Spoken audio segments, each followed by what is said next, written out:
J'ai sérieusement, les questions rentrent plus vite que je suis capable de répondre. Alors, faites-vous-en pas, celles d'entre vous qui m'ont envoyé des questions, je les mets dans le fil d'attente. Puis ça devrait être plus long, plus rapide que quand on va à l'hôpital. Malgré que de ce temps-là, des fois, à l'hôpital, ça va assez vite, là. OK. Alors, on va revenir sur Éphésiens chapitre 6, verset 12.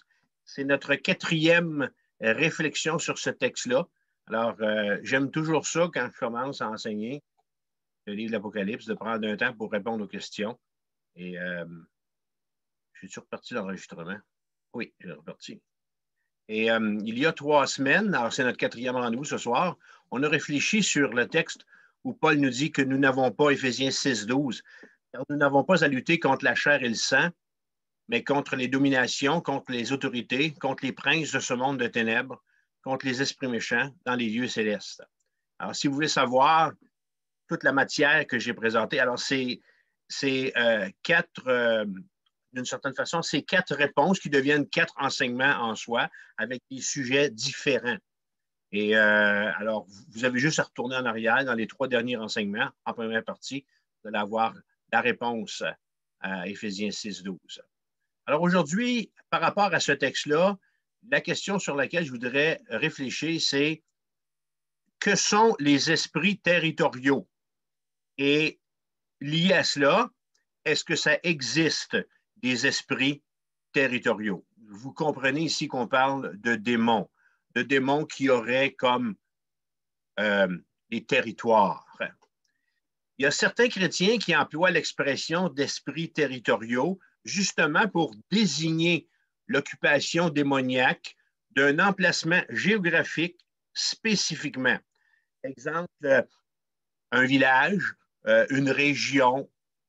Et ironiquement, c'est aussi un terme qui est employé dans le monde. Alors, on va entendre cette expression-là souvent dans la bouche des gens hors du royaume de Dieu pour décrire une présence surnaturelle censée résider à un emplacement géographique précis.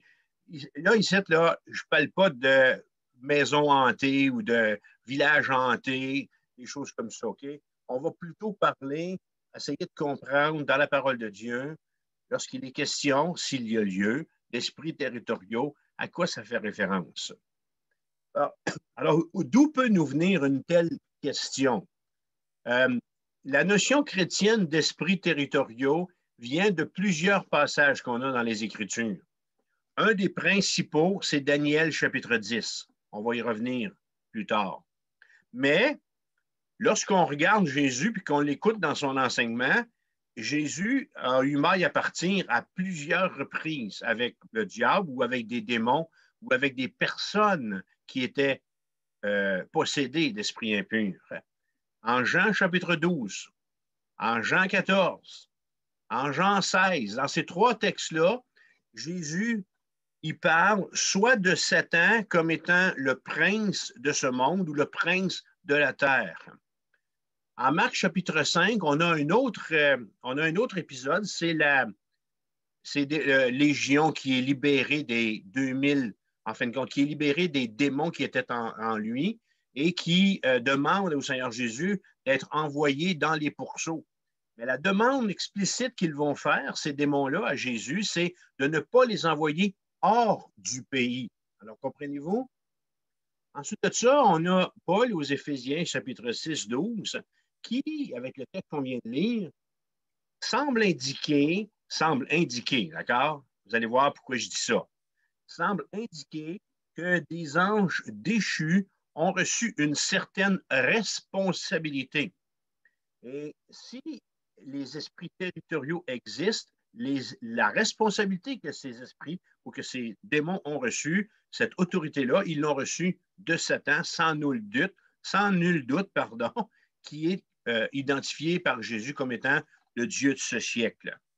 Et on se rend compte que, selon Éphésiens 6, 12, entre autres, notre texte d'aujourd'hui, que ces esprits-là sont amenés à régner sur une région donnée et semblent être ainsi des esprits territoriaux. Il y a une chose sur laquelle on doit s'entendre, c'est même une conclusion à laquelle j'arrive ce soir. Il faut qu'on se rappelle qu'il ne s'agit pas, il s'agit plutôt ici d'un enseignement déduit. Qu'est-ce que ça veut dire? Ce n'est pas clairement exposé, mais c'est des déductions qu'on fait. Alors, Jésus qui parle de Satan, qui est le prince de ce monde, Jésus qui traite avec des démons, qui lui demande de ne pas l'envoyer en dehors du pays. Daniel chapitre 10, j'y viens dans quelques instants. Paul en Éphésiens. Alors, ce que la parole de Dieu dit clairement, elle dit que les démons sont à l'œuvre dans le monde et que les croyants sont engagés dans un combat à mort contre eux. Ça, c'est clair. Ce n'est pas un enseignement déduit. C'est explicitement démontré dans le texte. Paul aux Éphésiens nous dit qu'on n'a pas à lutter contre la chair et le sang. Donc, il n'y a pas de déduction. C'est une réalité. En Daniel chapitre 10, OK, là, par exemple, en Daniel chapitre 10, on a un long passage qui nous présente ce genre d'esprits territoriaux, si on pourrait dire. Alors, dans ce chapitre-là, un ange semble avoir lutté contre un adversaire démoniaque pendant tout le temps que Daniel avait prié et jeûné. Pendant 21 jours consécutifs, Daniel a jeûné devant Dieu et il a intercédé devant Dieu. Et la parole nous dit que l'ange qui avait été mandaté comme pour venir aider à Daniel a été retenu dans une guerre spirituelle parce qu'il combattait un autre adversaire. Et la parole nous semble claire, nous dire qu'il est question ici d'un adversaire démoniaque.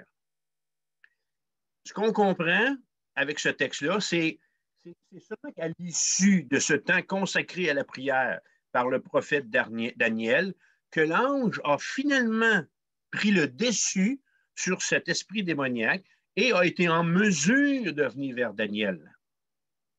Alors, Éphésiens 6 va exhorter les croyants à tenir ferme contre nos ennemis spirituels et il va nous encourager à rester vigilants, étant toujours prêts au combat. C'est pour ça que dans la suite du texte, on a tout vu ça dans les 2 autres semaines, il va nous demander de nous équiper et de prendre les armes spirituelles. Alors, ça ne fait aucun doute que notre combat sur la terre se reflète d'une certaine manière dans le monde spirituel. Ce qu'on doit comprendre avec l'exemple de Daniel ce soir, mes bien-aimés, c'est que nous sommes le peuple de Dieu, OK? Les chrétiens nés de nouveau, pas les adorateurs de Marie ou ceux qui prient Saint-Joseph. Quand je parle de la prière, ce n'est pas cette prière-là. C'est la prière qui est adressée à Jésus-Christ, dans le nom de Jésus-Christ. Alors, nous sommes, nous, les intercesseurs, dangereux pour Satan quand on est à genoux devant Dieu en prière. Alors, le problème qui vient avec la notion d'esprits territoriaux, c'est que certains chrétiens, et c'est là que le bas blesse, certains chrétiens croient qu'ils doivent mener une guerre spirituelle contre eux, et ça, ce n'est pas justifiable bibliquement. Ça veut dire que ce n'est pas enseigné. C'est surtout un exercice qui est beaucoup plus dangereux. Je n'ai pas le texte ce soir, mais rappelez-vous là, des 7 fils de Sheva qui sont allés, puis au nom de Paul, ont essayé de chasser les démons ou le démon de quelqu'un. Puis le démon s'est dialogué avec eux. Je connais Jésus-Christ, je ne connais pas, mais vous autres, vous êtes qui? Puis le démon s'est jeté sur eux autres, puis les a blessés, puis les a blessés. Alors, ce n'est pas du tout ce que la parole de Dieu nous dit, d'aller à chasse aux démons. On est bien clair là-dessus?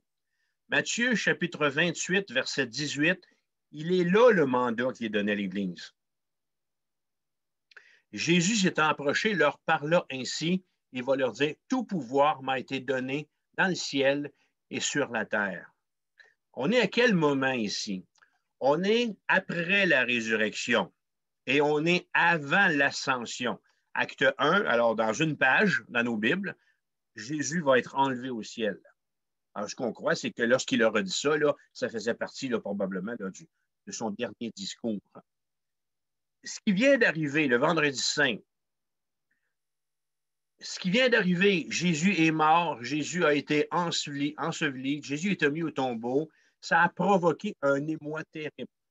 D'abord, rappelons-nous, Judas a trahi son maître. Pierre a renié le Seigneur à 3 reprises. Les disciples se sont tous enfuis.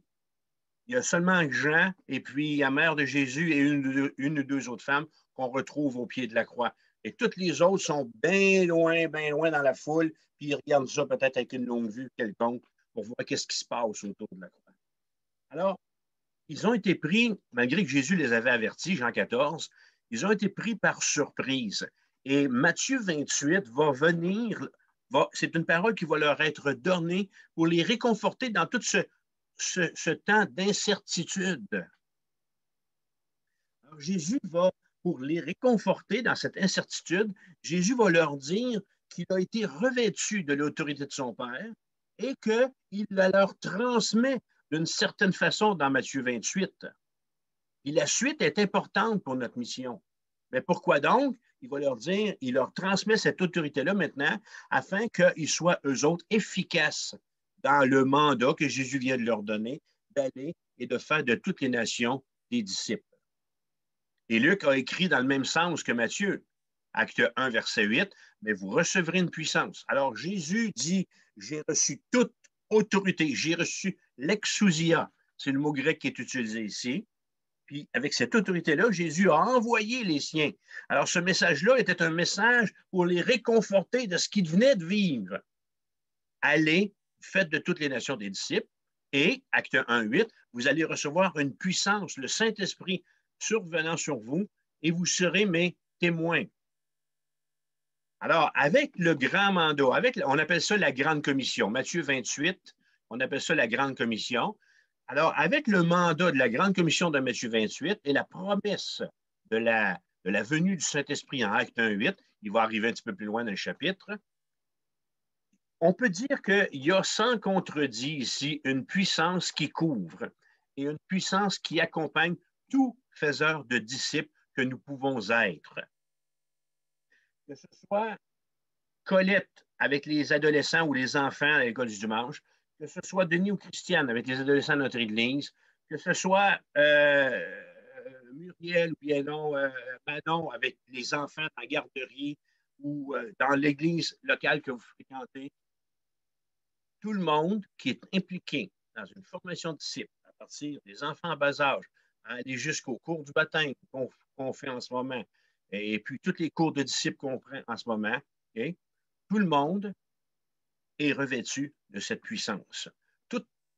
Tout formateur de disciples que nous sommes comme croyants, engagés dans la formation de disciples, bénéficions. Nous avons cette puissance.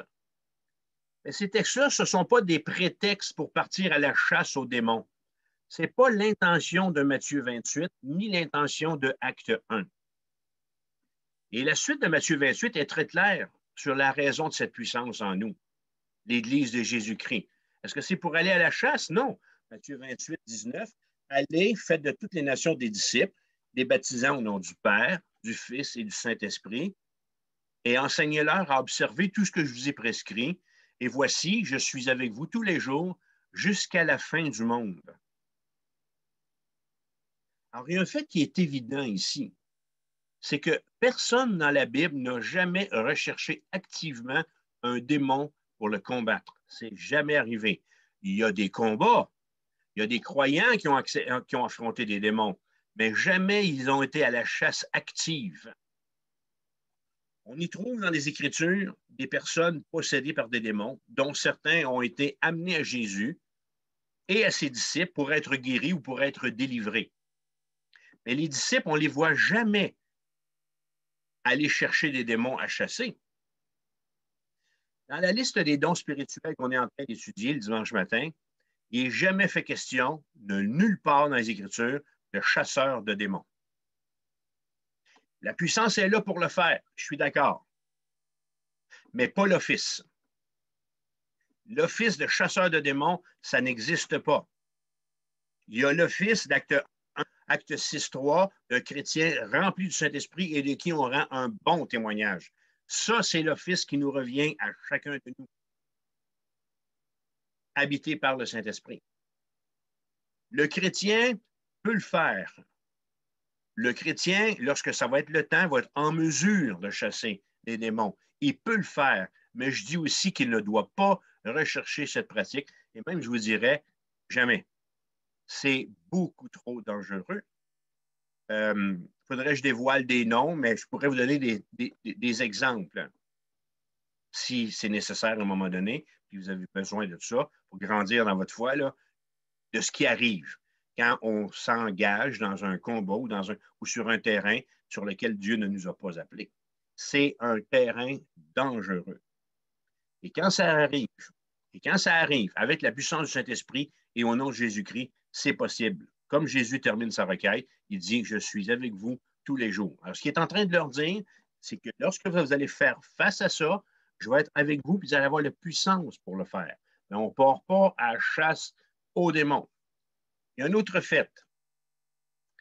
Personne dans la Bible n'a jamais non plus prié pour lier les principautés démoniaques d'une ville afin de les empêcher d'accomplir leur volonté contre ses habitants. Et là, je pense que Sodome et Gomorrhe, entre moi et vous, là, ça devait être investi de démons, cette ville-là, tu sais, Jéricho, et ainsi de suite. On ne voit jamais Moïse, on ne voit jamais Josué, on ne voit jamais personne de l'Ancien Testament se mettre à invoquer le Seigneur pour qu'il puisse avoir la puissance pour chasser les démons.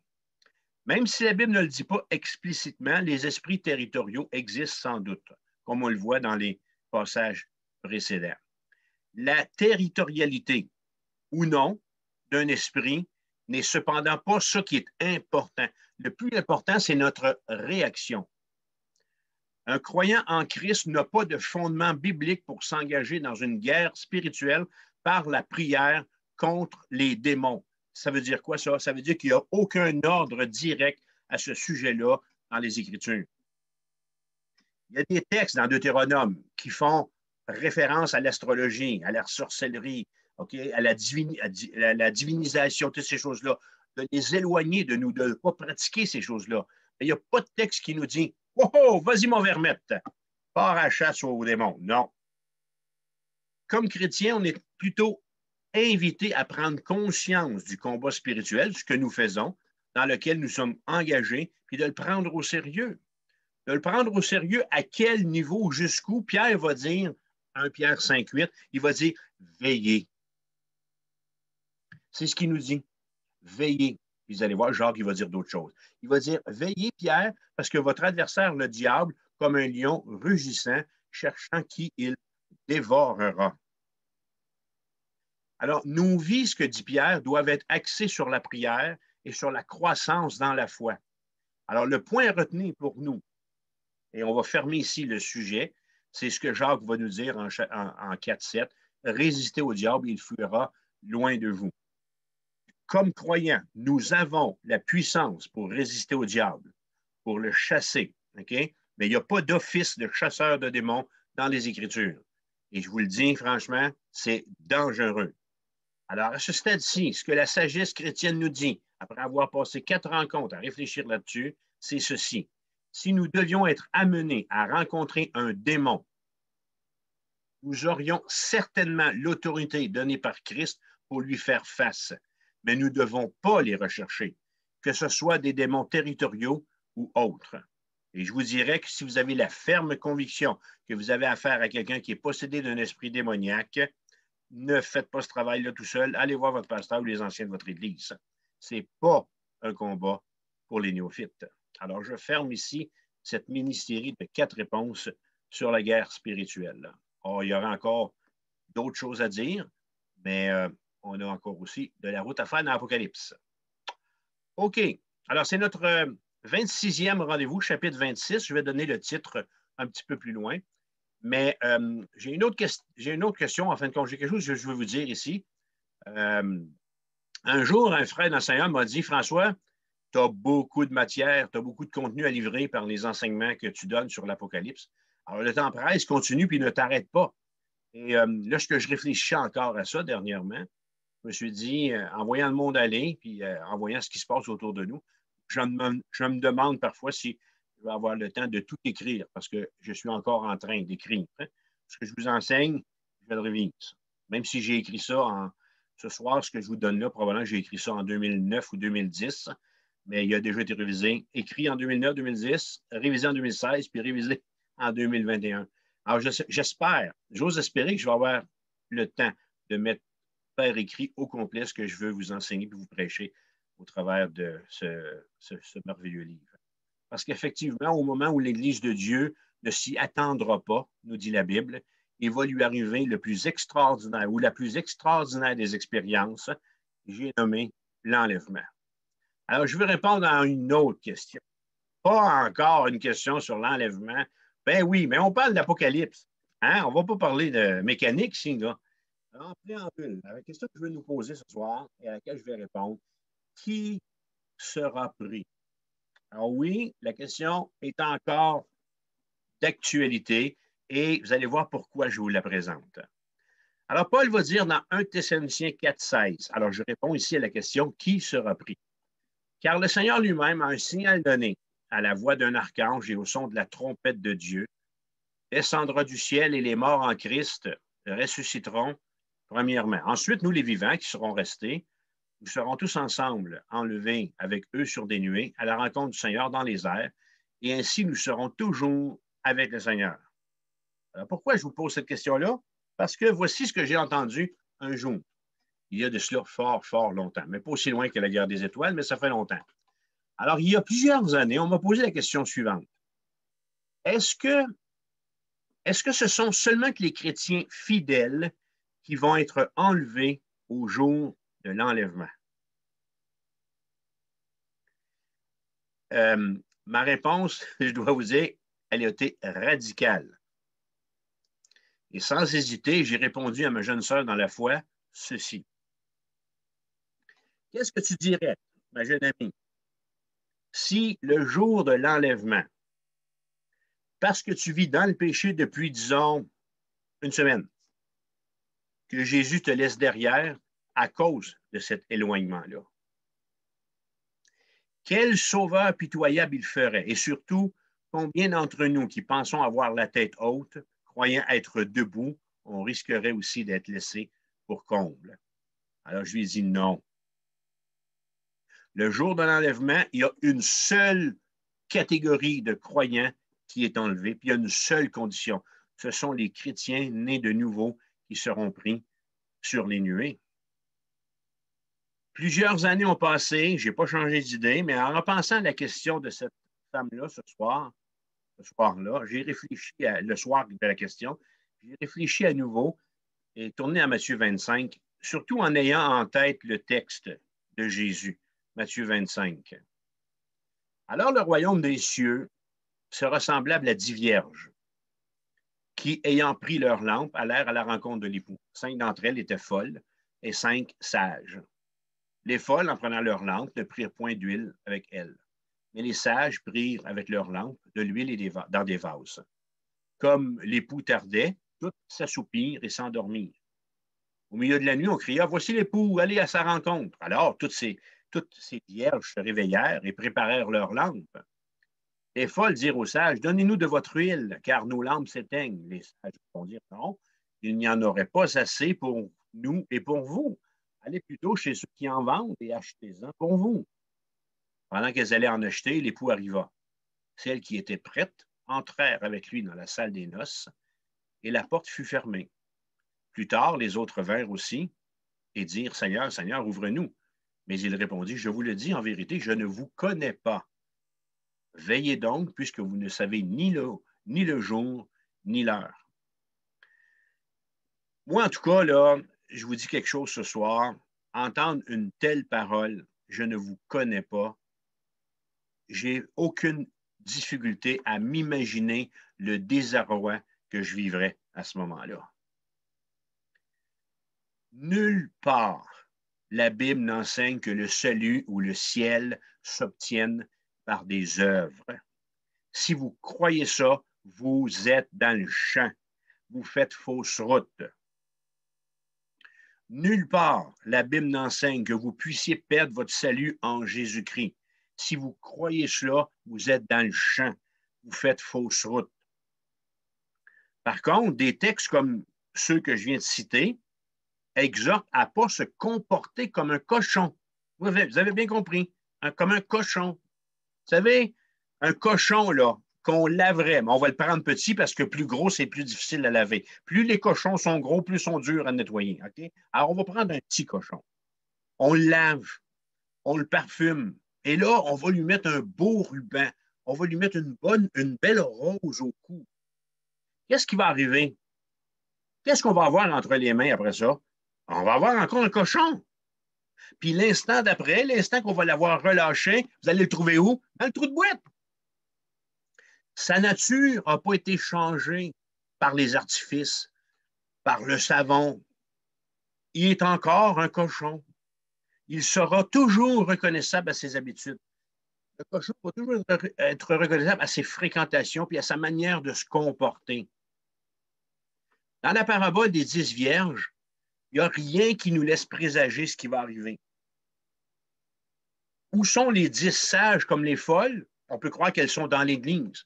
Les 10 ont une lampe. Les 10 ont de l'huile. Il n'y a rien qui permet de distinguer tellement elles sont identiques. Pour que la vérité sorte au jour, il va falloir une épreuve pour que leur vraie nature soit révélée. Toutes les 10 semblent avoir fait profession de foi chrétienne. Les 10 affirment connaître l'époux. Et en fin de compte, le temps passe et sages comme folles s'endorment. L'époux était ben trop long à arriver. Et là, en plein milieu de la nuit, l'annonce est faite, l'époux s'en vient. Et là, c'est là que la différence va éclater au grand jour. Les sages sont dans l'allégresse et les folles sont dans l'épouvante. Les sages avaient fait provision d'huile pour attendre et même suffisamment pour la marche à la suite de l'époux dans le cortège nuptial jusqu'à la salle de noces. Les folles, surprises, ont dû s'absenter pour aller quérir de l'huile. Et à leur retour, la Bible nous dit que la porte de la salle de noces était fermée. Le temps pour faire partie du cortège était passé, terminé. Et nous, les lecteurs de ce texte, on sait maintenant quelles sont celles qui ont été prises et quelles sont celles qui ont été laissées. Les folles sont laissées et les sages ont été prises. Elles sont entrées dans la salle. Celles qui ont été laissées l'ont été parce que jamais elles n'avaient appartenu à l'époux. Le problème n'est pas avec l'huile, le problème est avec l'allégeance. Je dis qu'elle est tragique, cette négligence. Tragique d'autant plus qu'elle a des conséquences éternelles.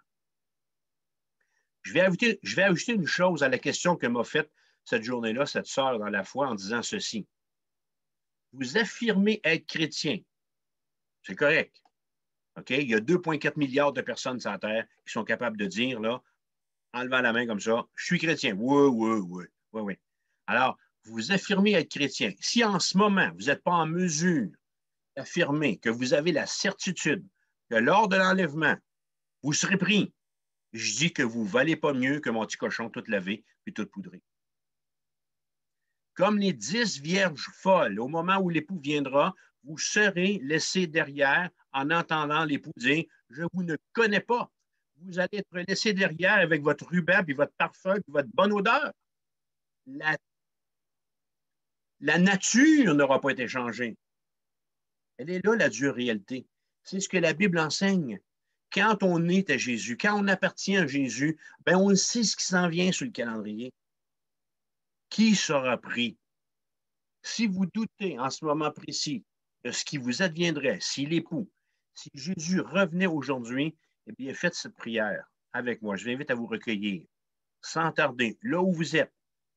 Aujourd'hui, on est le 6 avril. Peu importe. Si vous entendez ça au mois de mai, si vous entendez ça dans 10 mois, dans un an, peu importe là où vous êtes, faites cette prière au Seigneur Jésus si vous n'avez pas la conviction que lorsque l'enlèvement va venir, vous allez être pris.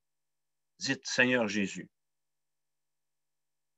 avant tout et par-dessus tout, je désire vivre au ciel avec toi.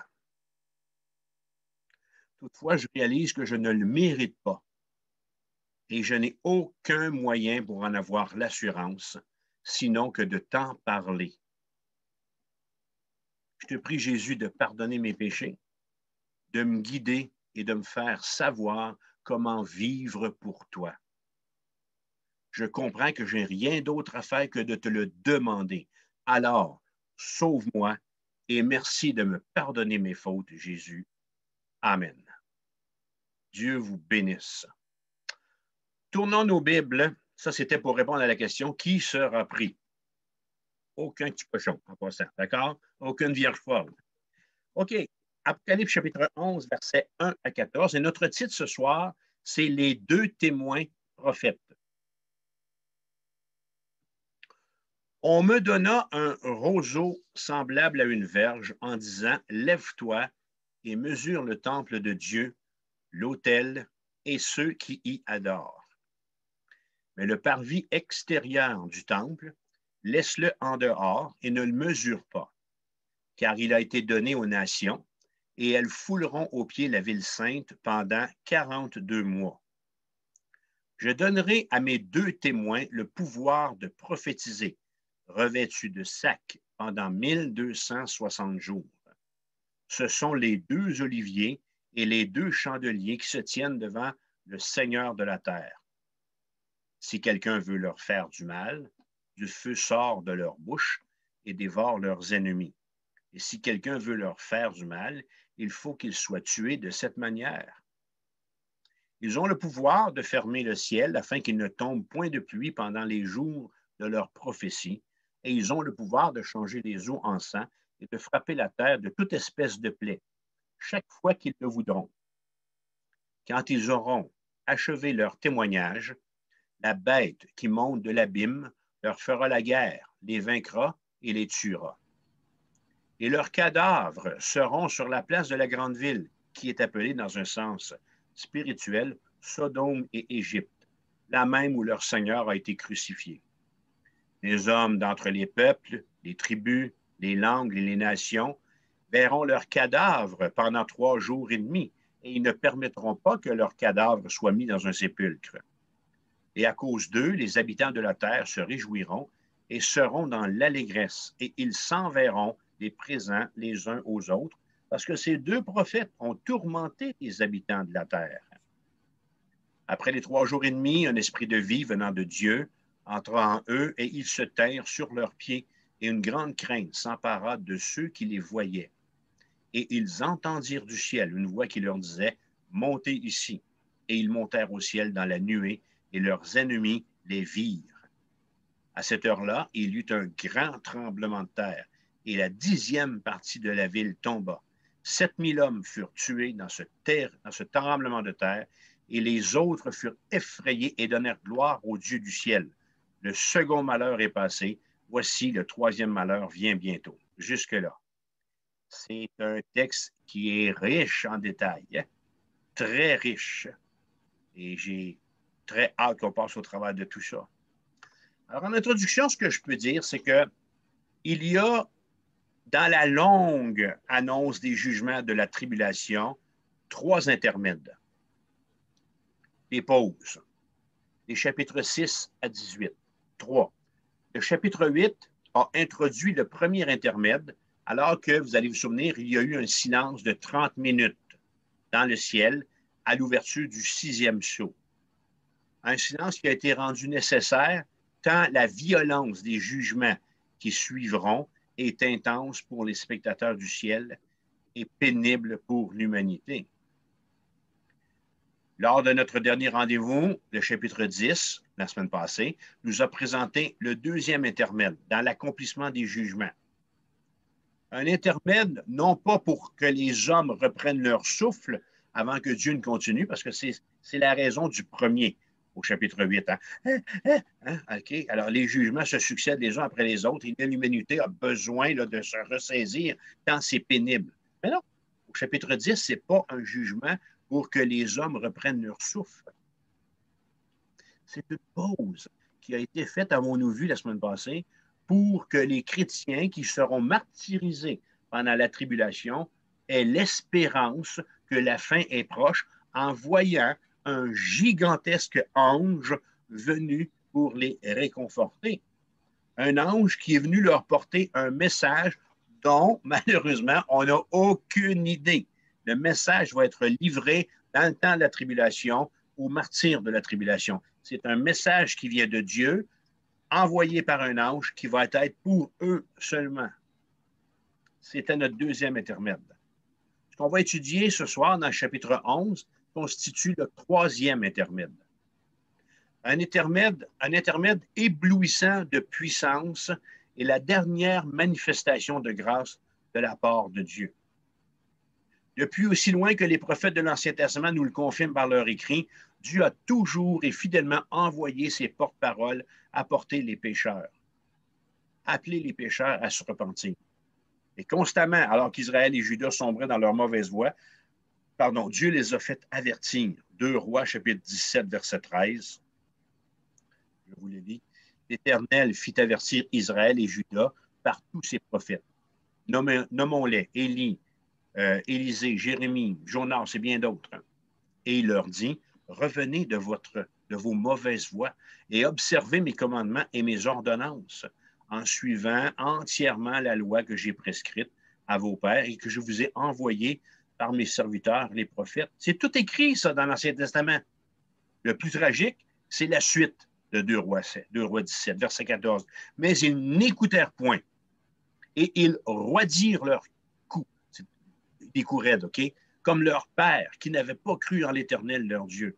Verset 15, ils rejetèrent ses lois, l'alliance qu'il avait faite avec leur père et les avertissements qu'il leur avait adressés. Ils allèrent après des choses de néant, ne furent eux-mêmes que néant. Alors, bien que la réalité ne soit pas rose, elle n'est pas entièrement sombre pour les Juifs d'Apocalypse, chapitre 11. Dieu a toujours préservé un reste de croyants. La nation juive n'a jamais disparu. Dieu a accordé son salut au reste d'Israël qui lui est fidèle, ainsi qu'aux païens qui ont foi en lui. Dans l'Ancien Testament, reste, c'est le mot qui est utilisé pour les Juifs. Si peu sont-ils qui ont cru en Dieu, qui ont placé leur foi dans l'Ancien Testament en Dieu et en Jésus-Christ dans la Nouvelle Alliance. Dans le Nouveau Testament, comme pour l'Ancien, les prédicateurs ont appelé tous les pécheurs à la repentance. Jean-Baptiste dans le Nouveau Testament, les 12, Pierre, Étienne, Philippe, Paul, pour ne nommer ceux-là. Parce qu'ils ont été de fidèles propagateurs, d'autres ayant accepté leur enseignement, ont fait de même en le confiant eux autres aussi à leurs semblables. Et là, vous avez deviné que je parle ici de l'ordre 222. Un ordre qui appelle tout disciple, quel qu'il soit, et quel que soit son service et ses dons, à se multiplier. 2 Timothée 2.2, l'ordre 222. Et ce que tu as entendu de moi en présence de beaucoup de témoins, confie-le à des hommes fidèles qui soient capables de l'enseigner aussi à d'autres. Ensuite, les récits de l'histoire de l'Église font état d'hommes comme Clément, Ignace, Polycarpe. Ce sont des pères de l'Église, c'est-à-dire des successeurs des apôtres. Alors, on est dans le 1er siècle, 125, 150 ans après Jésus-Christ. Ensuite de ça, on arrive au temps de la Réforme. Wycliffe, Huss, Luther, Calvin, Wesley. Ensuite de ça, on vient un petit peu plus près de nous avec des prédicateurs comme Charles Spurgeon, Billy Graham. Ensuite de ça, beaucoup plus près que nous, il y a les églises que vous avez fréquentées. Et encore plus près de nous, il y a nous autres, bien-aimés. Nous qui aimons, puis nous qui servons le Seigneur, nous sommes la continuité de ce message d'espoir. Dans le futur, dans un temps proche, au moment où la voix du Saint-Esprit se sera tue, au moment où les églises évangéliques seront vides, à l'heure la plus sombre du monde, une heure encore jamais connue, Dieu va susciter 2 prédicateurs exceptionnels et puissants. Beaucoup plus exceptionnels et beaucoup plus puissants que tous ceux que je viens de vous nommer. On va le voir pourquoi. Pendant ces terribles jugements divins qui vont frapper l'humanité, on parle de choses qui sont à venir, mes frères et les sœurs, OK? Pendant ces terribles jugements divins qui vont frapper l'humanité, alors que des hordes de démons vont terroriser et vont tuer des millions de gens, alors que la méchanceté sera arrivée à un point tel qu'il sera impossible de voir pire, Dieu va permettre un dernier effort afin que le plus grand nombre soit sauvé. Là, ce que je veux vous faire comprendre ici, c'est que Apocalypse 11, comme certains autres passages des Écritures, ou certains autres passages, du livre d'Apocalypse, quand on va arriver là, je vais vous le dire. fonctionne un peu comme un scénario du retour vers le futur. C'est-à-dire que pour comprendre l'ensemble des trois films, on se promène dans le passé, dans le présent et dans le futur. Alors, dans Apocalypse chapitre 11, là, on est un peu là, la chronologie. Alors, on ne doit pas croire que Apocalypse 1, 2, 3, 4, 5, 6, OK, ça suit comme ça, là, comme une suite chronologique. Non. Parce qu'il y a certains passages, vous allez le voir quand on va arriver, puis on va parler de Satan, de la chute de Satan, qu'on retourne au tout début de la création. Alors, Apocalypse nous parle d'événements qui sont avant la création avant vous et moi, là, okay, avant l'homme, de toute éternité. Le livre de l'Apocalypse nous parle de des choses qui sont du temps de l'Ancienne Alliance, des temps qui sont de la Nouvelle Alliance, et il nous parle aussi du futur. Alors, quand je vais utiliser le scénario à la retour vers le futur, c'est qu'on comprenne qu'il y a des éléments là, qui viennent s'imbriquer les uns dans les autres. OK? Ah, on a besoin de savoir ce détail-là de l'Ancien Testament. On a besoin de savoir ce détail-là de loin dans le temps pour comprendre tout ça. Alors, Apocalypse 11, là, arrive au travers là, du jugement des 7 sceaux puis des 7 trompettes. Les 2 témoins vont avoir comme alliés les 144 000 Juifs évangélistes qu'on voit ou qu'on a rencontrés au chapitre 7 et qui vont revenir très bientôt au chapitre 14. Les 2 témoins vont avoir aussi l'ange comme allié qui va voler au milieu du ciel. Et ils vont avoir aussi le témoignage des croyants de la tribulation qui vont s'être convertis dans l'épreuve et au péril de leur propre vie. 144 000 Juifs évangélistes, un ange, des témoins. Alors, on parle ici de centaines de millions de convertis de la tribulation et les 2 témoins. Ça fait une bonne chorale hein, pour faire l'évangélisation. Ça fait un bon groupe d'évangélistes qu'on enverrait, mettons, là, à Rivière-du-Loup ou ce soir à Maria, là où je suis en ce moment. Ce sera la toute dernière expression de la grâce de Dieu, ce qu'on est en train de vivre là avec les 2 témoins. L'Évangile aura été prêché dans le monde entier, alors, nous dit Jésus, Matthieu 24, viendra la fin. Apocalypse 7, verset 9, ce sont des centaines de millions d'hommes, hein, nous dit la Bible, qui vont être sauvés grâce au ministère des 144 000, de l'ange puissant qui parcourt le ciel, des 2 témoins et de toute la myriade de témoins martyrs. Apocalypse 7, verset 9. Après cela, je regardais, voici, il y avait une grande foule que personne ne pouvait compter, de toute nation, de toute tribu, de tout peuple et de toute langue. Comme on dit, passez-moi l'expression, il y a du monde à la messe qui vient d'à peu près partout. Toute nation, OK, alors les continents, toute tribu, toutes les couleurs, tout peuple, les langues, oh non, les langues sont là, et de toutes langues. Ils se tenaient devant le trône et devant l'agneau, revêtus de robes blanches et des palmes dans leurs mains. Et là, quand on a regardé ce texte-là dernièrement, il y a quelques semaines, je vous ai dit, imaginez la place qu'il y a devant le trône. Imaginez-vous la grandeur de celui qui est assis sur le trône. Et là, nous autres, avec tout, on voudrait tout mettre ça dans un petit livre à colorier et être capable de peinturer. Colorier Dieu en jaune, le trône en rouge peut-être, et la foule en jaune orange. On voudrait bien être capable de tout visualiser et de comprendre ça, OK? Mais ça dépasse notre entendement. Faites juste le recevoir par la foi en vous disant wow! Hein? On dit comme Victor quand il parle de ces bestioles. On ne dit pas wesh, hein? On dit wow! Alors, ce qui se passe devant le trône de Dieu, ben, on dit wow! Verset 14. Ce sont ceux qui viennent de la grande tribulation. Tous ces gens qui sont massés devant le trône. Les convertis du ministère des 2 témoins. Nos conférenciers de ce soir, les 144 000, puis de l'ange. Ils ont lavé leurs robes et ils les ont blanchis dans le sang de l'agneau. Chapitre 20, verset 4. Et je vis des trônes et à ceux qui s'y assirent furent donnés le pouvoir de juger. Et je vis les âmes de ceux qui avaient été décapités à cause du témoignage de Jésus et à cause de la parole de Dieu et de ceux qui n'avaient pas adoré la bête ni son image et qui n'avaient pas reçu la marque sur leur front et sur leurs mains. Ils revinrent à la vie et ils régnèrent avec Christ pendant 1000 ans. Alors, on est devant le trône. Ensuite de ça, il y a une résurrection, puis on se ramasse sur la terre pour le règne de 1000 ans. Alors, cette partie-là est pour les martyrs de la tribulation. Nous autres, notre place, on l'a vu ailleurs dans d'autres textes. Alors, notre premier point dans ce texte-là, j'aimerais vous parler du temple. Versets 1 et 2.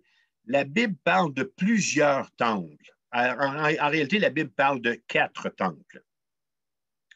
Le premier temple, c'est celui que Salomon a construit parce qu'il a voulu donner une demeure permanente à Dieu. Vous allez vous souvenir de ça. Vous allez lire ça dans Samuel. Vous allez lire ça dans le Livre des Rois. Vous allez lire ça dans Chroniques. Samuel, Chroniques, Rois. Et Samuel a été le responsable de construire la maison de Dieu. Et c'est là qu'Israël venait adorer l'Éternel. Ça a fonctionné pendant des siècles. Il a été détruit avec la chute de Juda par Nebuchadnezzar. Écoutez, vous lirez l'histoire de Samuel. Là. Samuel n'a pas été fidèle et puis le royaume a été divisé et puis la chicane a pris dans la famille et puis on a 10 tribus sur un bord puis on a 2 tribus sur l'autre bord et Dieu jette son dévolu sur Juda. Ensuite de ça, à la chute de Juda, le temple est détruit. Le temple de Salomon, il est détruit par Nebuchadnezzar. Le deuxième a été construit par Zorobabel. Alors, plusieurs centaines d'années plus tard, on est à peu près 450 à 500 ans avant Jésus-Christ, okay? Le temple a été reconstruit par Zorobabel, qui est revenu d'exil, plutôt 450. Et là-dedans, là, lisez Malachie, lisez Esdras, et vous allez voir la reconstruction de ce temple-là. Le troisième, c'est celui qui a été construit par Hérode du temps de Jésus, qui a été également détruit lors du siège de Jérusalem par les Romains en 70 de notre ère. Donc, Jean va parler d'un 4e temple. Et où est-ce qu'il est? Il est où, Jean, ce temple-là? Bien, c'est justement, il n'existe pas. Alors, aujourd'hui, 6 avril 2021, ce temple-là n'existe pas encore. En fait, il sera le fruit de la réalisation de la prophétie de l'Ancien Testament. Savez-vous pourquoi? Parce que l'endroit où il doit être érigé, à l'endroit où il doit être bâti, se trouve le monument le plus sacré de l'islam, le dôme du rocher, qui a été construit au 7e siècle. J'ai fait un voyage en Terre Sainte, puis j'ai été vous chercher une photo. Julie, est-ce qu'on voit le dôme du rocher? Vous devriez le voir. OK. Oui, on le voit. Merci beaucoup, Julie. Alors, à l'avant-plan, complètement en bas, vous avez un mur qui est là, qu'on appelle le mur des Lamentations. Okay? C'est là que les Juifs, là, ils font ça de même. Ils vont mettre des petits papiers dans les craques de roche là, avec des prières. Alors, en avant-plan, on a le mur des Lamentations. En arrière-plan, comme de raison, vous avez la Jérusalem moderne. Puis au milieu, vous avez la Jérusalem là, qui a survécu au temps. Et complètement à gauche, on ne le voit pas sur la photo, il y a la mosquée. Alors, à Jérusalem, on a les 2 monuments principaux de toute la doctrine de l'islam. Et là où est en ce moment le dôme du rocher, écoute, ça c'est là depuis le 7e siècle. Alors, c'est exactement là que doit être reconstruit le temple dont on parle dans Apocalypse chapitre 11. Ça va? Alors, je retourne à mes notes. Le temple, Apocalypse 11, le temple de la tribulation va être construit pendant la première moitié, croyons-nous, de la tribulation, c'est-à-dire pendant le premier 3 ans et demi, et il va retrouver tout ce qu'avaient ses prédécesseurs, c'est-à-dire le retour des sacrifices. Oui, ça va être un outil d'idolâtrie, parce que le livre aux Hébreux est très clair là-dessus. Il n'y a plus besoin de sacrifices d'animaux. Mais les Juifs, fidèles à eux-mêmes, vont avoir l'occasion, vont avoir le privilège, dis-je, de pouvoir retourner au sacrifice des animaux. Comment est-ce que les Juifs vont parvenir à reconstruire ce temple alors qu'il est sur un sol musulman et à remplacer le point de mire de tout l'islam? Alors, vous avez 1,8 milliard de personnes à l'islam aujourd'hui qui ont les regards tournés vers le dôme du rocher, vers Jérusalem. Quand on connaît, vous et moi, le fanatisme, faut vraiment que je fasse attention à comment je parle parce que je suis enregistré, OK? Je veux vraiment pas exploser dans mon char. Laissez-moi réviser ce que j'ai écrit. Quand on connaît le fanatisme de ces personnes-là, je vais le dire comme ça, d'accord? Quand on connaît la situation politique actuelle en Palestine, entre vous et moi, c'est impossible de penser qu'une telle prophétie puisse se réaliser.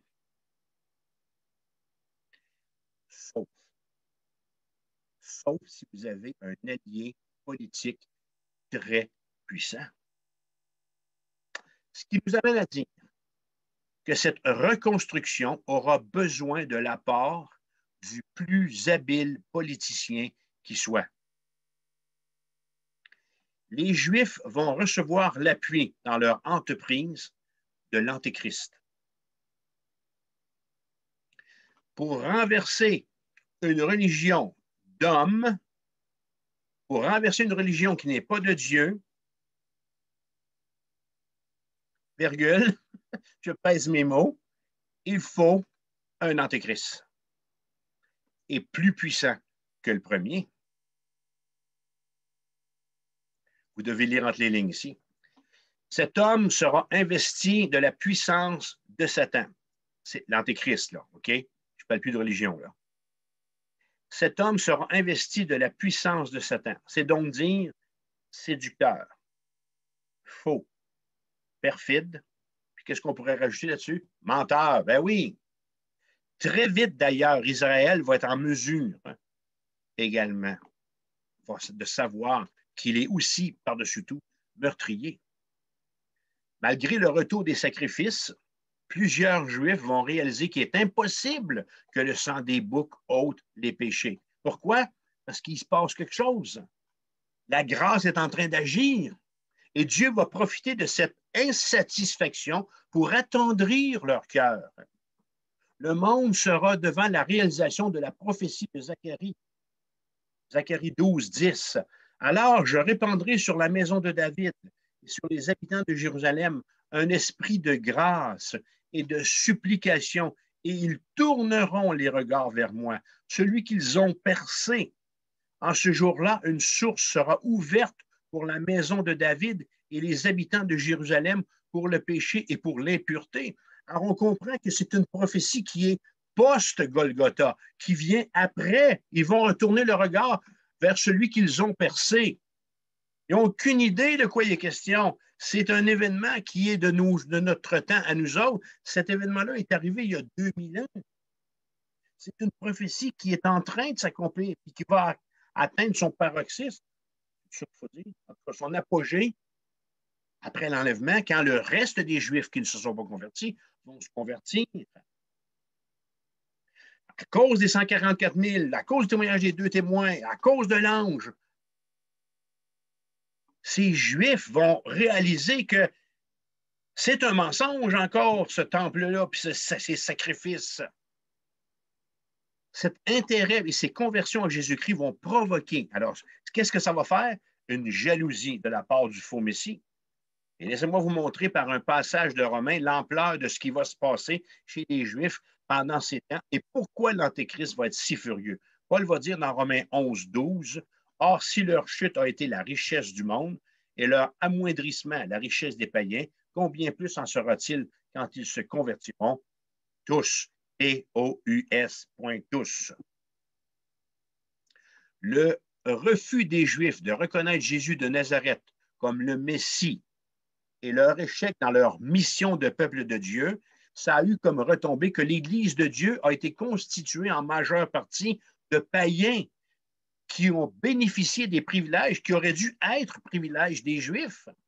Paul et Pierre sont allés vers les païens. Mais cet état est temporaire. Au fur et à mesure que les Juifs reviendront au temple pour adorer Dieu et y rechercher le vrai Messie, les 144 000, les 2 témoins seront au plus fort de leur travail missionnaire. Et là parce qu'il va y avoir une manne d'âme, vous avez compris? Et là, l'Antéchrist va passer à l'action. Il fera tout cesser vers le milieu de la tribulation. Alors, les 7 sceaux, on est dans le jugement des 7 sceaux, on est dans le jugement des 6 trompettes. Au travers de tout ça, les 144 000, les deux témoins sont au plus fort.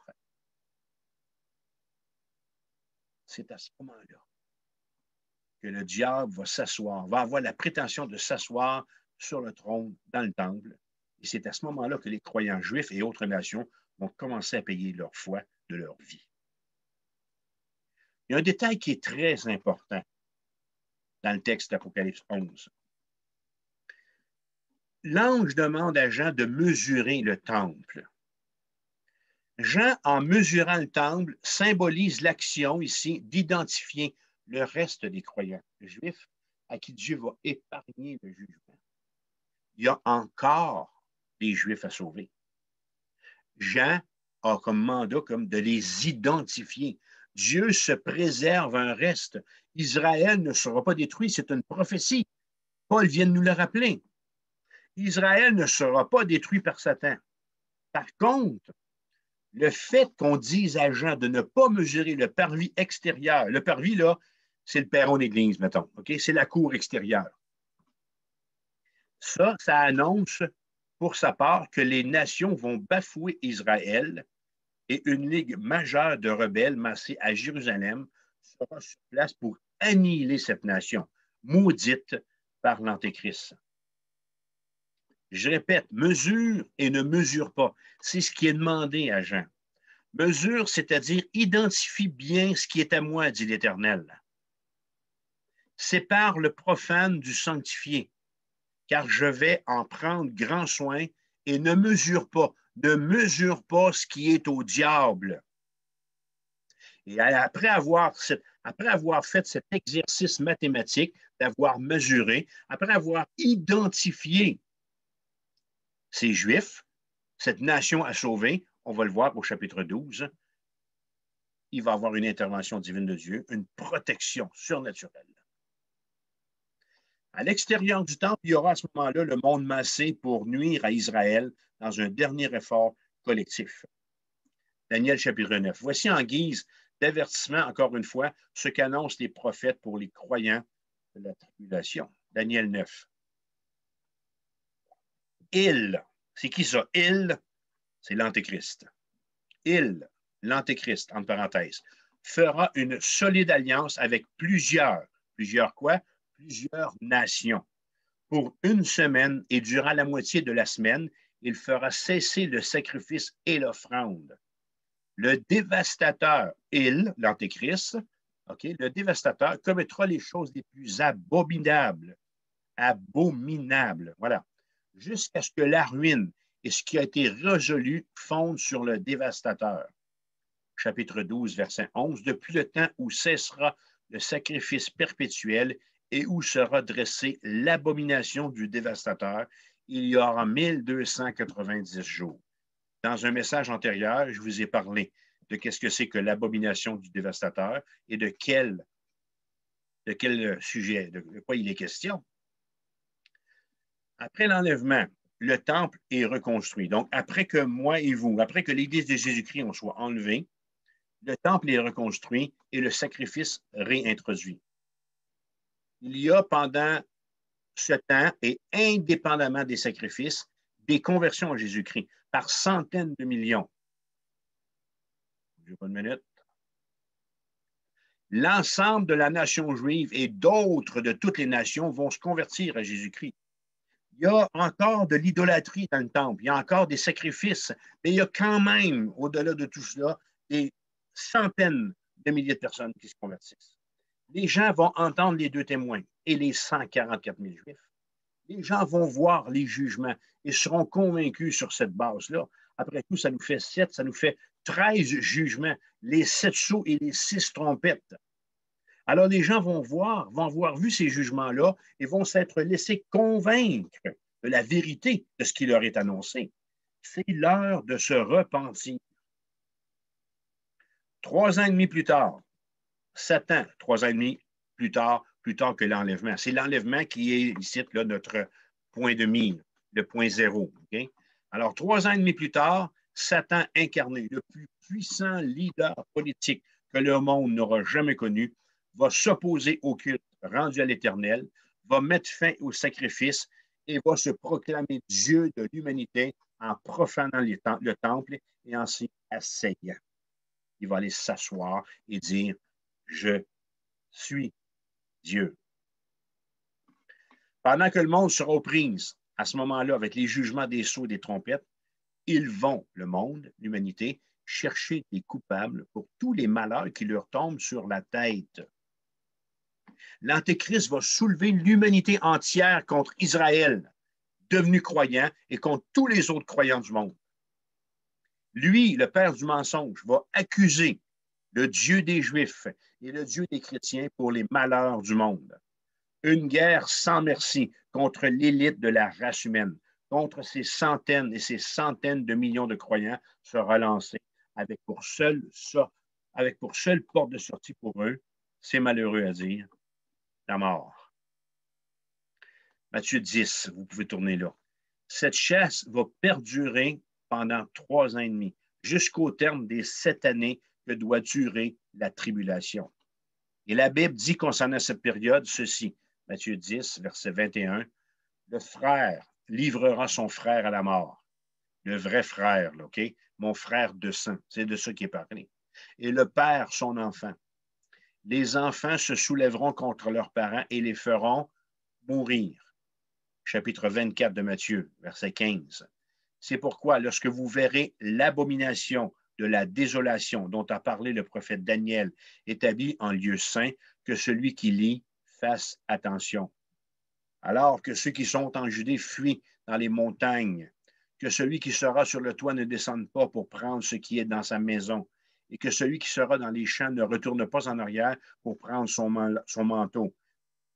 Ça, c'est quand Satan va s'asseoir dans le temple. C'est de ça qu'il est question ici. OK? Alors aux femmes qui seront enceintes et à celles qui allaiteront en ces jours-là, priez pour que votre fuite n'arrive pas en hiver, ni un jour de sabbat. Verset 21. Car alors, la détresse sera si grande qu'il n'y en a point eu de pareil depuis le commencement du monde jusqu'à présent et qu'il n'y en aura jamais. Je pense que c'est là 2 semaines que je vous ai donné des chiffres. Okay? Combien de personnes ont été tuées pendant les guerres mondiales et combien de personnes risquent de passer, combien de martyrs il y aura par la bête qui va tuer ces nouveaux croyants. Et si ces jours, dit Jésus, n'étaient pas abrégés, personne ne serait sauvé. Mais à cause des élus, ces jours seront abrégés. Alors, Jésus revient, OK?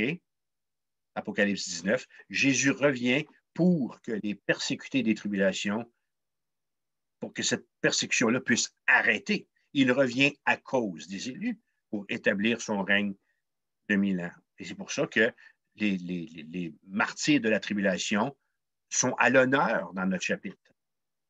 Apocalypse 13, verset 15. Et il lui fut donné d'animer l'image de la bête, afin que l'image de la bête parlât et qu'elle fit tout ce qui n'honorait, et qu'elle fit que tous ceux qui n'adoraient pas l'image de la bête fussent tués.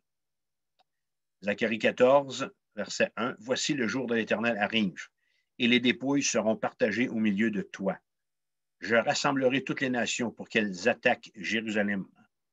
La ville sera prise, les maisons seront pillées et les femmes violées. La moitié de la ville ira en captivité, mais le reste du peuple ne sera pas exterminé de la ville. L'Éternel paraîtra et il combattra ces nations comme il combat au jour de la bataille. Ses pieds se poseront en ce jour sur la montagne des Oliviers. Les 42 mois du verset 12 correspondent à la carrière ouverte et perverse de l'Antéchrist qui va dominer, complètement dominer la deuxième moitié de la tribulation. Israël a été ainsi dominé pendant son histoire, pendant les derniers millénaires. Israël a été dominé tantôt par les Assyriens, tantôt par les Babyloniens, tantôt par les Mèdes et les Perses, par les Grecs, par les Romains, par les Turcs, par les Britanniques, par les Arabes en ce moment. L'actuel gouvernement d'Israël est fragile et la cible de constantes attaques. On dirait qu'il n'y a rien qu'eux autres à persécuter dans le monde. Ils sont 15 millions. Mais c'est rien, mes frères bien-aimés. L'oppression dont s'accompagnera le règne de Christ va surpasser celle de tout oppresseur. Ce que Christ va faire subir à cette nation, c'est rien à côté de ce qu'Hitler a fait. C'est rien à côté de ce que les Turcs ou les Grecs ou les Romains lui ont fait subir au peuple juif.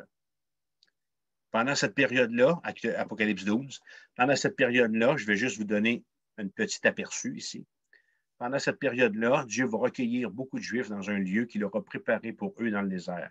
On va revenir là-dessus. Chapitre 12, verset 6. Et la femme s'enfuit dans le désert où elle avait un lieu préparé par Dieu afin qu'elle y fût nourrie pendant 1260 jours. Ils seront légions, ceux qui auront cru aux paroles de Jésus et couru se mettre à l'abri. Jésus va dire encore en Matthieu 24, 15, on va changer de sujet. C'est pourquoi, lorsque vous verrez l'abomination de la désolation, que ceux qui seront en Judée fuient, que celui qui sera sur le toit ne descende pas, et que celui qui sera dans les champs ne retourne pas en arrière. C'est une parole prophétique pour le moment où Satan va rentrer à Jérusalem et se proclamer Dieu. Le temps, à ce moment-là, ne sera plus à la planification, nous dit la Bible, mais à la fuite. Mais non, Israël ne disparaîtra pas. Dieu veillera sur elle et il le prouve de la manière qui nous motive à aller plus loin dans le chapitre 11 par ces deux messagers. Alors, notre deuxième sujet ce soir, ce sont les deux messagers en tant que tels, versets 3 à 14. D'abord et avant tout, au verset 3, leur appel. Je donnerai 20h08, on en a encore au moins 15 minutes, OK? Alors, je donnerai à mes deux témoins, verset 3, le pouvoir de prophétiser, revêtu de sac pendant 1260 jours.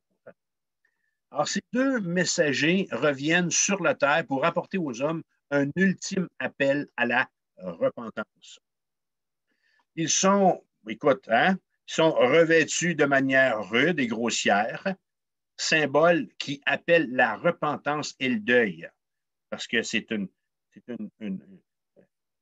illustration qu'on a dans l'Ancien Testament avec le sac et la cendre. Okay? Alors, cette manière grossière d'être vêtu appelait chez ceux vers qui on allait la repentance et le deuil. Et ça laisse présager que leur message sera lui aussi à son tour rude et sévère.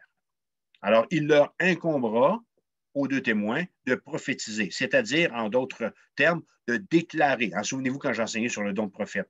Alors, ils vont déclarer, ils vont proclamer, ils vont annoncer. C'est le ministère de prophète. Que les catastrophes qui se produiront au moment de leur ministère sont les jugements de Dieu. De Jérusalem, ils vont annoncer au monde l'évangile de Jésus-Christ ainsi que l'enfer qui suivra la fin de toute chose. Ce qu'ils auront à dire à ce moment-là, c'est à venir. Ce n'est pas encore arrivé, ça. Ce qu'ils auront à dire, ils vont le dire au monde entier. La portée de leur miracle sera la terre entière. On ne joue plus à la cachette. Vous avez joué à la cachette quand vous étiez petit, hein? Vous êtes caché en arrière d'un cabanon ou bien en arrière d'un camion, OK? Mais là, il n'y a plus de cachette. C'est un ministère public. C'est un ministère mondial. C'est un ministère global. Ils prendront ainsi littéralement possession de la terre dans le nom du Seigneur. Il semble qu'ils vont diriger le renouveau spirituel d'Israël qui va mener à la construction du temple et que leur prédication va jouer un rôle primordial dans la conversion des Juifs. C'est sûr qu'il y a les 144 000, mais ils ont un gros rôle à jouer. Vous allez voir pourquoi. Mais leur prophétie ne suscitera que haine et menace. Alors, par ces messagers, Dieu mènera une offensive sur deux fronts. Contre l'humanité, les jugements qui vont fondre sur les hommes vont châtier leur chair, et la prophétie des deux témoins va être dirigée contre leur esprit belliqueux. Mais, nous dit la Bible, leur ministère sera de très courte durée, 3 ans et demi. Quand ils vont l'avoir accompli, quand ils vont avoir dit ce qui leur avait été commandé de dire, la bête monte de la table. La bête monte de l'abîme, vient leur faire la guerre, les vainc et les tue. C'est écrit d'avance. C'est ce qui va leur arriver. Leur identité, deuxième sous-point, verset 4. Qui sont ces deux témoins? Alors, à ce stade-ci, vous devriez avoir deviné. Vous avez une bonne connaissance de l'Ancien Testament, vous devriez être en mesure de les reconnaître et de les identifier comme étant Élie et Moïse. Voilà. Il y a des raisons qui nous portent à croire que ce sont ces deux hommes-là qui sont, je ne peux pas dire ressuscités, parce que Moïse, enfin oui, Moïse est mort, mais Élie a été enlevé, alors qu'ils sont revenus. Première affirmation, qu'est-ce qu'on sait de la fin d'Élie? Il n'est pas mort. Il a été enlevé au ciel sur un char de feu, roi 2:11, comme il continuait à marcher en parlant, Élie et Élisée. Voici un char de feu et des cheveux et des cheveux. Et des chevaux de feu les séparèrent l'un et l'autre, et Élie monta au ciel dans un tourbillon. Alors, Élie a été enlevé au ciel. Qu'est-ce qu'on sait sur Moïse? Moïse a vécu quelque chose de spécial. C'est exceptionnel, c'est aussi magistral que ce qu'Élie a fait, parce que Dieu est intervenu. D'abord, Deutéronome nous dit la première chose concernant Moïse. Deutéronome 34:5, Moïse, serviteur de l'Éternel, mourut là dans le pays de Moab, selon l'ordre de l'Éternel. Et l'Éternel l'enterra dans la vallée au pays de Moab, vis-à-vis de Beth-Péor. Personne n'a connu son sépulcre jusqu'à ce jour. Alors, un qui part au ciel dans un char de feu, puis l'autre, ben, qu'il y a une personne à ses funérailles, c'est Dieu qui est le pompe funèbre, qui est celui qui chante le chant probablement, puis celui qui fait le petit message. Il fait tout. Mais il y a un autre détail qui nous est donné dans le Nouveau Testament, tout aussi étrange concernant Moïse, au sujet de Moïse, Jude 9, l'archange Michel, lorsqu'il contestait avec le diable et lui disputait le corps de Moïse. Alors, des textes qui semblent nous dire que Dieu a une destinée toute différente pour Moïse après sa mort. Moïse n'a pas vécu une mort semblable à celle des autres mortels. Il est mort, puis c'est Dieu qui l'a enterré. Dieu a été le seul témoin de tout ça. Premier point qu'on devait retenir ici concernant la fin d'Élie et la fin de Moïse. Deuxièmement, les miracles qui ont été accomplis par les deux témoins, ou les miracles qui seront accomplis, pardon, par les deux témoins, rappellent grandement ceux qui ont été accomplis par Élie et Moïse dans l'Ancien Testament. Alors, rappelons-nous de l'eau changée en sang. Rappelons-nous du pouvoir de frapper la terre de plaies, puis de celui de fermer les cieux pour qu'ils ne peuvent pas pendant 3 ans et demi. Alors, Élie en priant, a été en mesure de faire fléchir le bras de Dieu qui a arrêté la pluie pendant 3 ans et demi. Moïse, on le voit avec les 10 plaies d'Égypte. Et finalement, troisième raison qui nous porte à croire qu'on fait affaire à Élie et à Moïse, c'est lors de la transfiguration à Matthieu 17. Les disciples ont vu Jésus s'entraînant avec Moïse et Élie. Bon, y a-t-il des photos en quelque part?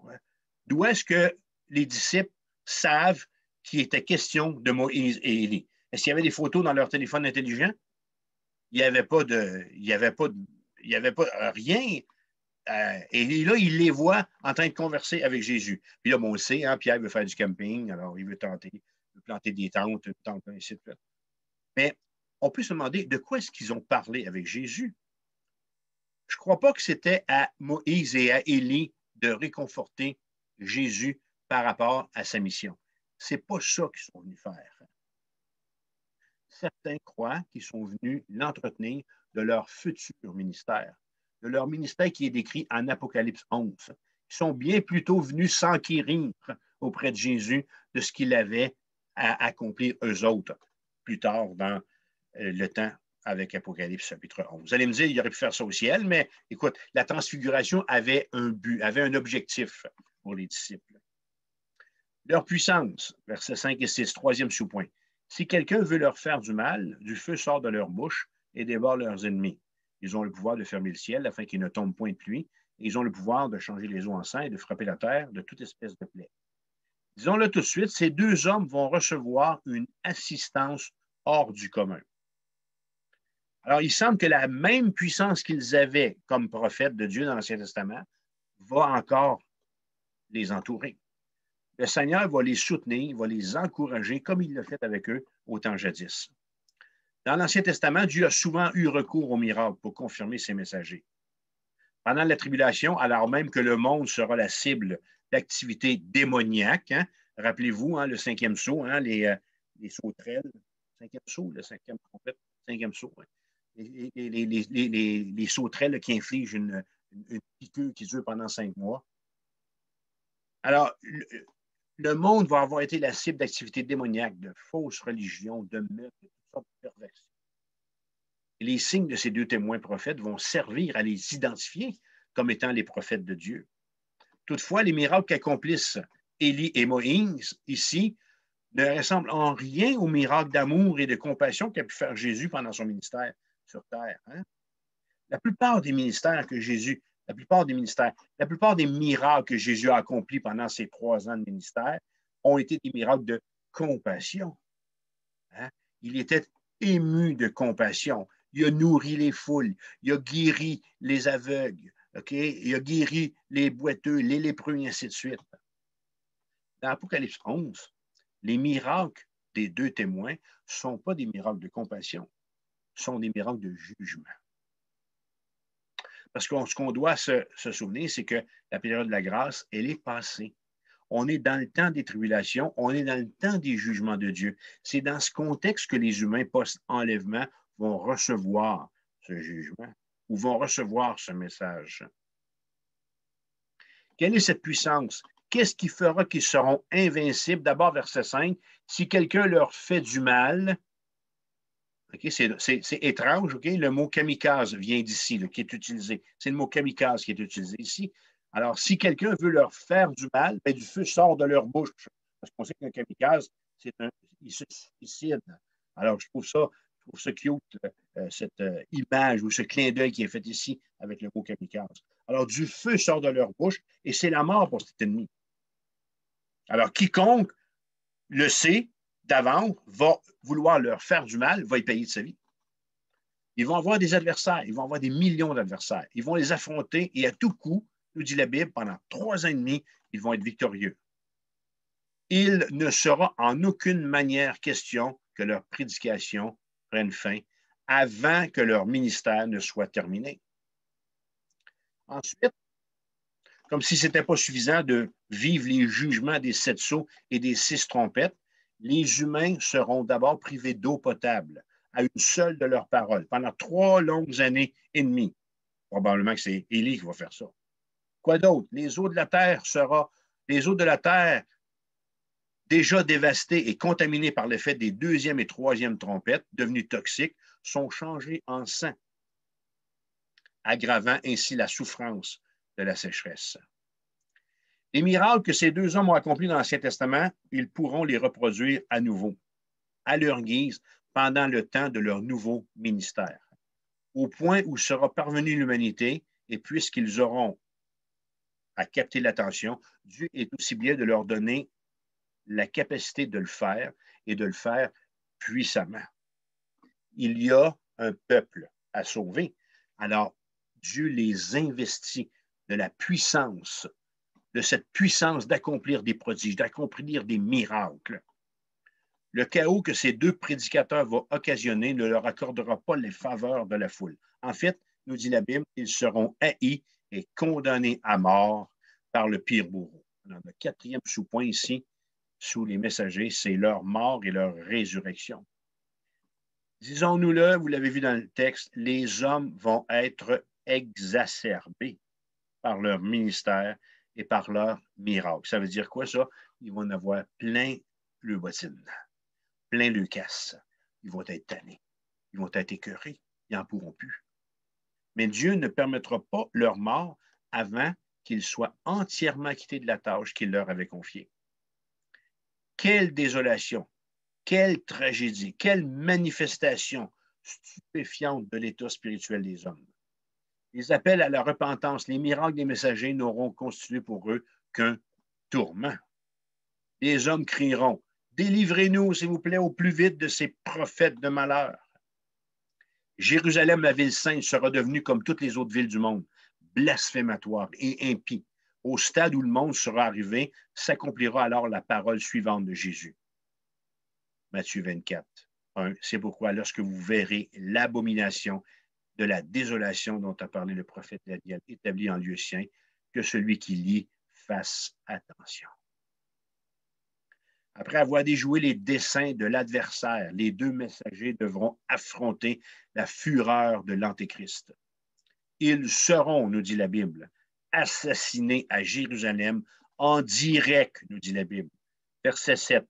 Quand ils auront achevé leur témoignage, donc au terme de leur mandat, la bête qui monte de l'abîme, elle n'est pas encore sortie, hein, on va la voir un petit peu plus loin, chapitre 13. La bête qui sort de l'abîme leur fera la guerre, les vaincra et les tuera. Et verset 10, à leur mort, ce sera la fête pour toute la terre.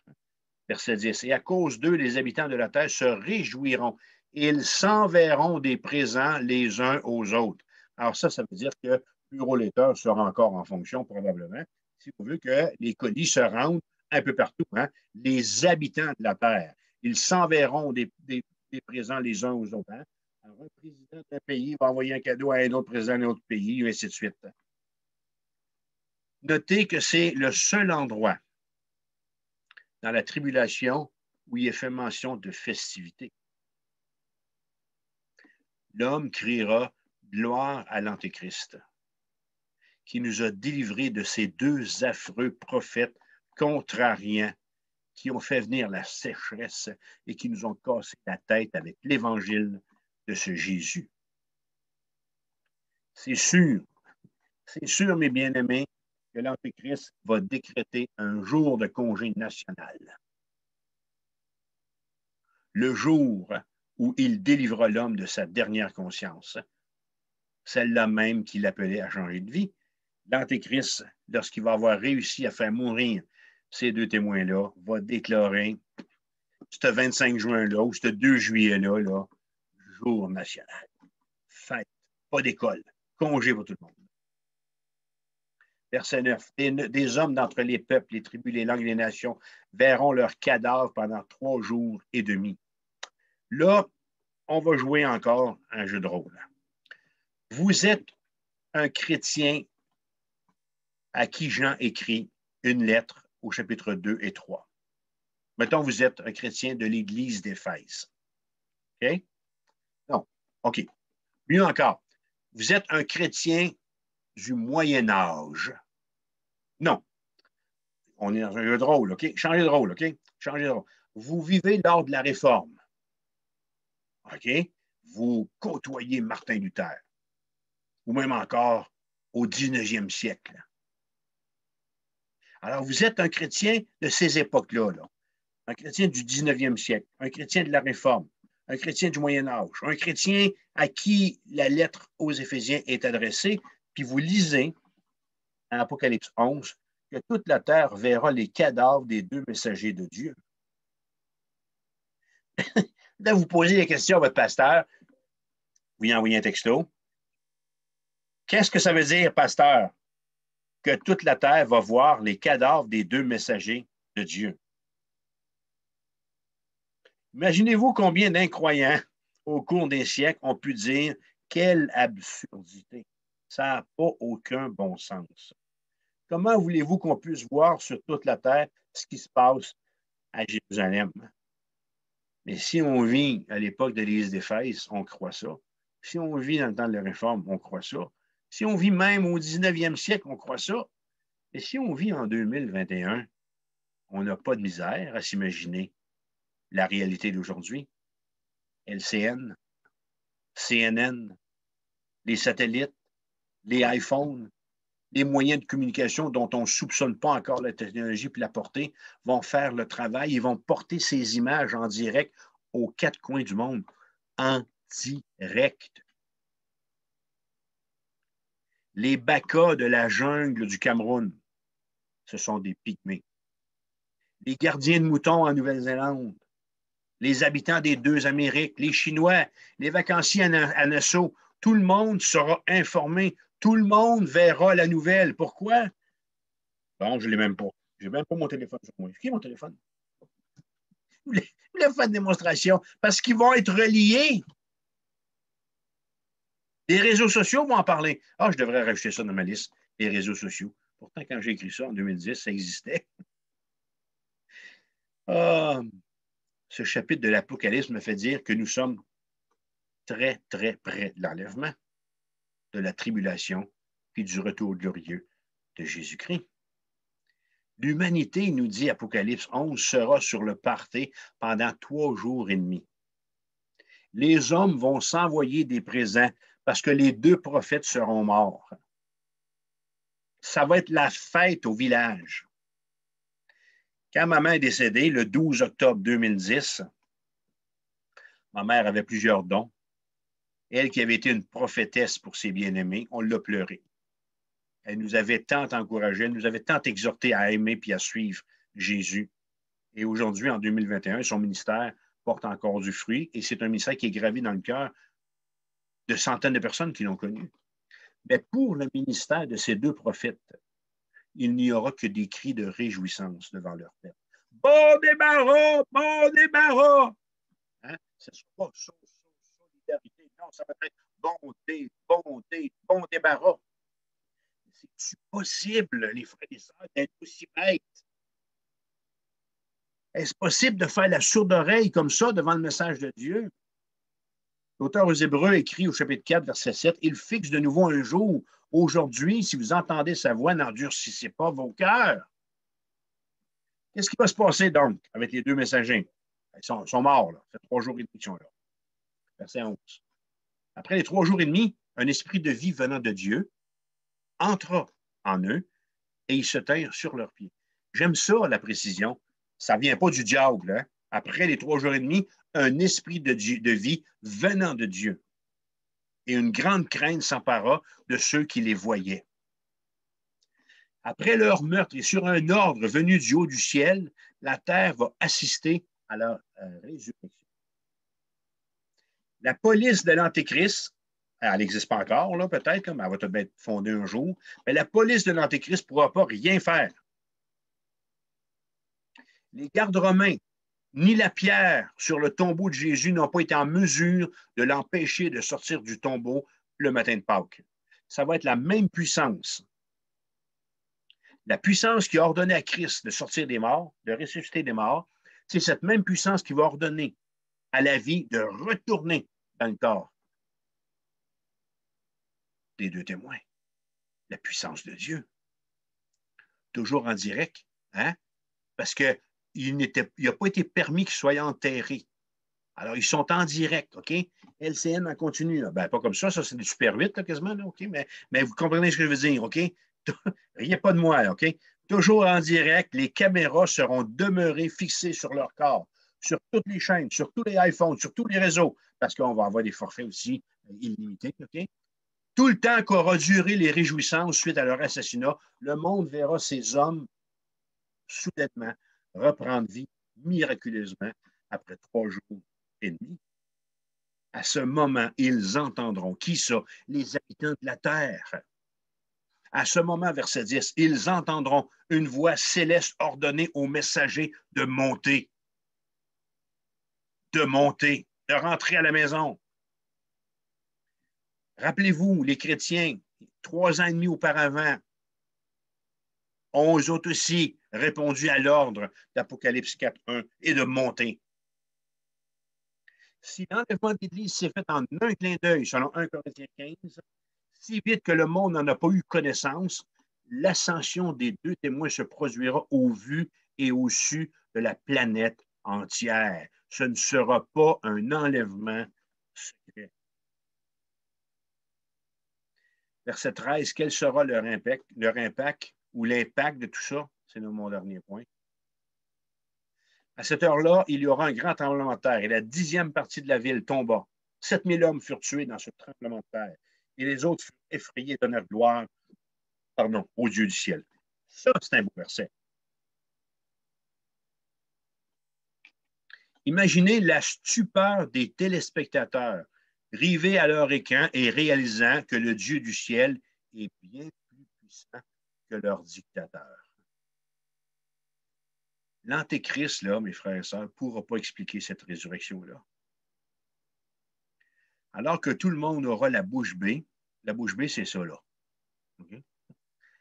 L'apôtre Jean nous rapporte que Dieu va détruire 10% de la ville de Jérusalem. Pourquoi 10 puis pas 15%? 10%. je ne sais pas, par un tremblement de terre, tuant 7000 hommes,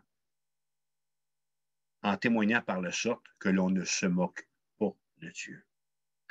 Alors, ce spectacle aura été retransmis en direct sur toutes les chaînes, sur tous les réseaux. Une résurrection vue par tout le monde et sans cesse retransmise en boucle, un peu comme les nouvelles du soir à CHU TV. Ça vient-tu plat de toujours voir les mêmes nouvelles 3-4 jours, pas puis 4 fois de suite, hein? Le midi, le soir, le lendemain matin, puis ainsi de suite, OK? Mais ça va être comme ça. Ça va être comme ça. La résurrection des deux témoins va tourner en boucle comme ça sur CHU TV. L'impact, si je peux dire, du ministère des deux témoins est un type de Jésus-Christ. Ils connaîtront une mort semblable à celui du Messie de 4 manières. Comme Jésus, leur message sera universel. Comme Jésus, après 3 jours, c'est Dieu qui leur rend la vie en les ressuscitant. Comme Jésus, ils sont pris et montent vers Dieu. Et comme Jésus, après leur départ, il y a des fruits de repentance suite à leur témoignage. Alors, quoi qu'il en soit, cet événement, c'est-à-dire leur résurrection, est, sinon la cause, du moins, le signal d'un immense bouleversement pour tout ce qui appartient à la terre, si bien que beaucoup tournent enfin leur regard vers le ciel pour donner gloire au Dieu du ciel. Ce qu'on doit dire ici, c'est que dans la Bible, donner gloire au ciel, c'est souvent un signe de repentance. Et l'apôtre Jean nous permet de voir ici une expérience authentique du salut pour les Juifs, présents et témoins de ces événements-là qui vont avoir lieu à Jérusalem. Un réel contraste avec les hommes qui vont être victimes du jugement de la 5e coupe. C'est à venir. On va voir ça dans Apocalypse 16, verset 19. Et les hommes furent brûlés par une grande chaleur. C'est le jugement de la 6e coupe. Et ils blasphémèrent le nom du Dieu qui a l'autorité sur ces fléaux et ils ne se repentirent pas pour lui donner gloire. Alors, un groupe, Apocalypse 16, qui ne se repent pas et qui ne donne pas de gloire, alors qu'en Apocalypse 11, on a un groupe qui donne gloire. Alors, l'application finale que je fais ici, c'est de nous exhorter à donner gloire au ciel maintenant et de ne pas attendre de vivre des miracles de jugement avant de capituler devant l'amour de Dieu qui est manifesté envers nous par son Fils Jésus-Christ. Mes bien-aimés, acceptez ce que Dieu a fait pour vous. Acceptez qu'il vous a tant aimé qu'il a donné son Fils, afin qu'en croyant en lui, vous puissiez avoir la vie éternelle. La prière que je fais au Seigneur, c'est que vous ayez en Jésus cette foi qui sauve. En conclusion, verset 14, le second malheur est passé. Voici, le 3e malheur vient bientôt. Alors, c'est la fin de l'intermède. Le verset 14 nous sert de boussole pour nous situer dans le calendrier de l'Apocalypse. Le premier malheur est survenu au moment de l'ouverture du puits de l'abîme et de l'invasion des sauterelles. J'avais raison, 5e trompette ici, au chapitre 9. Le second malheur s'achève ici avec le tremblement de terre qui détruit la partie de Jérusalem après le ministère de 1260 jours des deux témoins. Et le 3e malheur va s'ouvrir la semaine prochaine pour nous, pour une 2e période de 3 ans et demi avec la 7e trompette. Dans la suite du chapitre 11, et marque le début de la seconde moitié des 7 ans de la tribulation. Alors, il s'agit, comme l'appelle le Nouveau Testament, de la grande tribulation. Alors, ce qui vient, c'est pas rose. C'est pas facile à encaisser. Alors, nous sommes, vous et moi, ce soir, frères et sœurs, en plein accomplissement de la prophétie des 70 semaines de Daniel 9, verset 27, concernant le dévastateur Satan et le mal qu'il commettra. Tout est en train de se mettre en place. Dieu est fidèle à sa parole. C'est toujours lui qui accomplit à la lettre ce qu'il a dit qu'il allait s'accomplir, comme en fait foi Apocalypse 11. Alors, je nous laisse ce soir avec cette parole des anges en Acte 1, verset 10. Après que Jésus soit monté au ciel, voici ce qu'ils ont dit aux apôtres qui étaient sur place, aux disciples. Et comme ils avaient, les disciples, les regards fixés vers le ciel pendant qu'ils s'en allaient, Jésus qui est en train de monter au ciel, voici 2 hommes vêtus de blanc leur apparurent et dirent, hommes galiléens, pourquoi vous arrêtez-vous à regarder au ciel? Ce Jésus qui a été enlevé au ciel du milieu de vous viendra de la même manière que vous l'avez vu allant au ciel.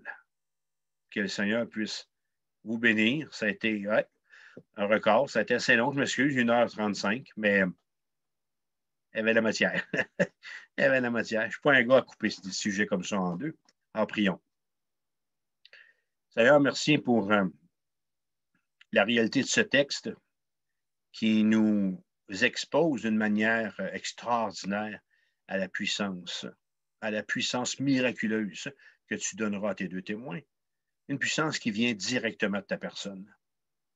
Merci Seigneur parce que tu as préparé d'avance le ministère de ces deux témoins, adjoints au ministère des 144 000 Juifs évangélistes, de l'ange puissant aussi qui parcourra le ciel un peu plus tard, seront ici, Seigneur, pour prêcher ton nom, prêcher ton salut et faire en sorte que des centaines de millions puissent trouver la foi en toi. Merci pour ce texte qui nous réconforte, Seigneur. On est encouragé en lisant le livre de l'Apocalypse de voir et de comprendre ce qui vient pour notre monde, ce qui vient pour nos semblables, ce qui vient pour les gens de nos familles. On s'attend à toi, Seigneur, pour te demander la grâce d'être trouvé fidèle quand le temps sera venu de monter vers toi et d'aller te retrouver. Que la gloire et l'honneur te reviennent, Jésus. On t'aime et on t'adore. Amen. Que Dieu vous bénisse. On va se laisser là-dessus.